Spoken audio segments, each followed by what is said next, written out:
Hey guys, welcome back to Perth, Australia. This is episode 2. Thanks for joining me today.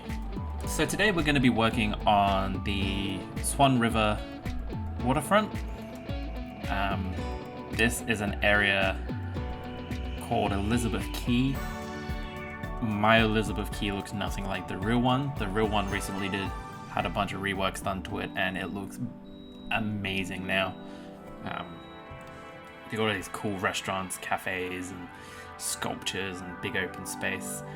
I was originally going to do that for this episode, but then I really wanted to alter up the city skyline slightly, make the buildings smaller and more realistic to Perth. Plus, all of the big buildings had too many job requests, and my population can't handle it, so my solution there was just destroy a bunch of buildings and make smaller jobs. So this particular area around here is where the main Western Australia government buildings tend to be. This is the council houses, courthouses and stuff. In fact, the rainbow building there is the Perth council house, and at night time, it glows during the day on city skylines, but in real life it doesn't look like that during the day. But at night time, if you walk past it, it glows rainbow. And during the AFL football final, they had it glowing yellow and blue, which is the West Coast Eagles colours, if you follow that. So it's a pretty interesting building.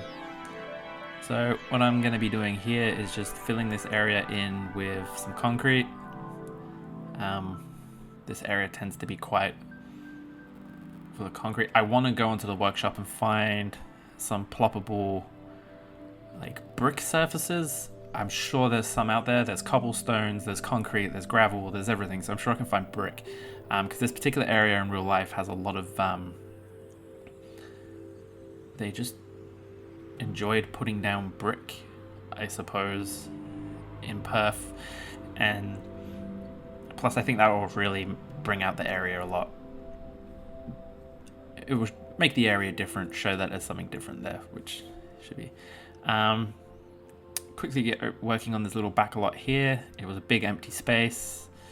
Didn't really like that, so throwing down some more stains, some cracked decals, throwing another few parking lot.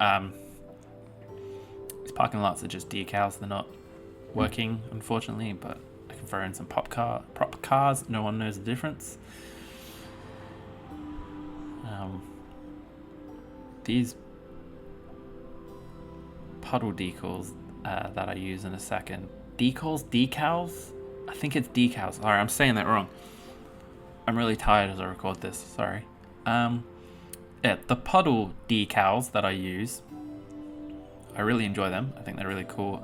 They're very subtle I've seen other videos on YouTube where they're very obvious. On mine, they're a lot more subtle, but I don't mind that because it is Australia.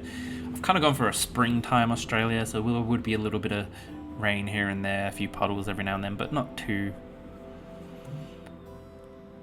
That's why the grass is so green. I couldn't find a texture that I liked, so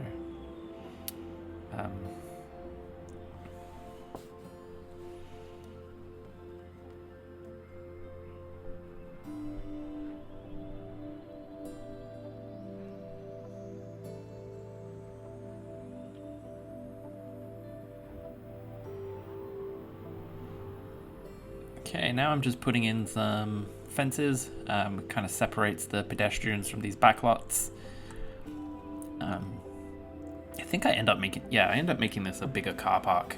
And I think I do what I did similar to last episode where I add some delivery trucks and stuff. But I'm getting a bit ahead of myself there. Here I'm using these chain link fences. I'm not sure if they're a workshop item or a DLC item, actually. Either way, I think they do a really good job.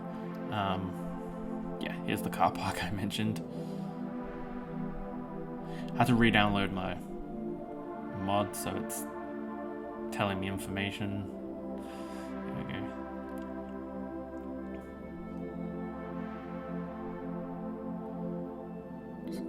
pasting the decals all down there. I ended up skipping it because I realized it gets pretty boring and tedious, you just watching me place the same decal for 2 minutes. Okay. So here I just add some delivery trucks and a few crates and stuff, similar to what I did in the back lots of the last episode. Again, here are those trucks from New Zealand, which once again I forgot the name of. I looked it up specifically so I could name them in this episode, and I forgot again. Oh well. So anyway, here's a few crates that have been delivered to this commercial building, whatever they sell, I don't know.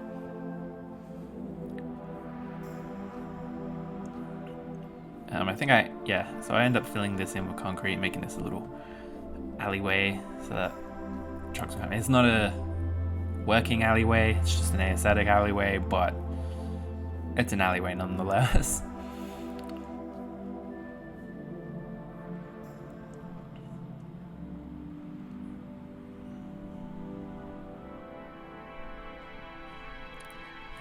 Now I'm just going to go in and fill in the parking spots with some cars, make it look like a busy area, since they're not, these decals don't work as actual parking lots, unfortunately. So just plop in prop versions of the cars, which again I'm gonna skip because it's boring just watching the thingy. Throwing in some stains again to make that concrete texture look worn and well used, as it would be on the inner city.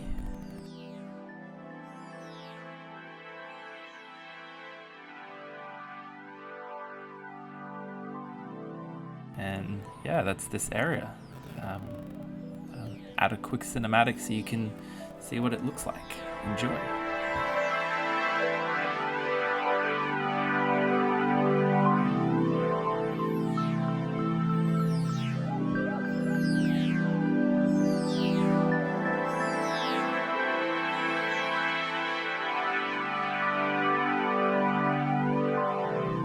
And we're back.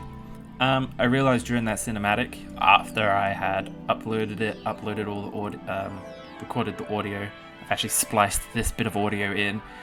I realized that there's a street name in the middle of that building during the cinematic, which kind of really ruined the immersion in cinematic. But I already put way too much work into reshooting that one scene, so hopefully you guys don't mind. Now I'm just adding a bit of vegetation behind this building, a bit of an overgrown area.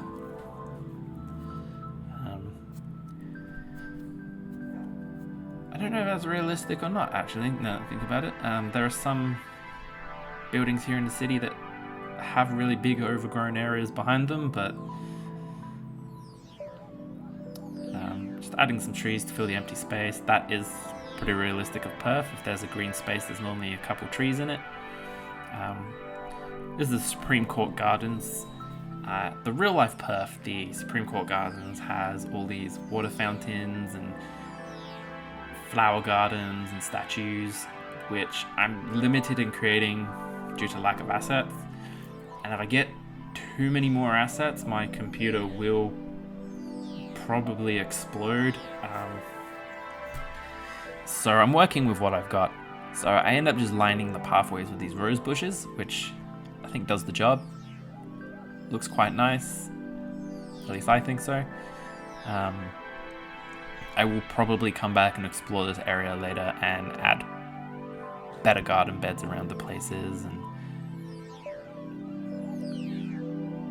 just make it look a lot more. I don't know, there tends to be a lot of government council workers come here and you see them meeting up and having lunch, and so again I'll have to come back maybe off camera and add some pavilions and stuff and some tables. A lot of like lawyers and officials and stuff eat their lunch there, have a nice break. Yeah, this area here, Elizabeth Quay, we will be doing some work to eventually, but for now I'm just running these nice shady trees down the avenue, which again is pretty realistic to the real life Perth. This area is called the Foreshore. During New Year's and Australia Day, it's a really good place to come and watch the fireworks they have. Now I'm just filling in more backlots, which is a little bit tedious, but I think it makes a huge difference in the realism of my cities. I forgot to turn off the day-night mode, so you can see it slowly getting darker. I do realize this and change that. Don't worry. But adding fences, it makes a huge difference in the level of detail, I think. I think pretty much everyone that I watch on YouTube agrees with that. Yeah, there's me changing light settings back. Again, I've just added some stains here. I think I add a couple more parking spaces. Okay, so now we are coming to an end to this video. I really hope you enjoyed the basic detailing I did. It's not the be all of detailing, but it's made the city look a lot better, which you'll see in the cinematics. At least I hope you do. Thanks for joining me today in Perth, Australia, and I hope you enjoy the end cinematics. And I hope to see you again. Please like and subscribe, it really helps the channel. And see you next time. Bye.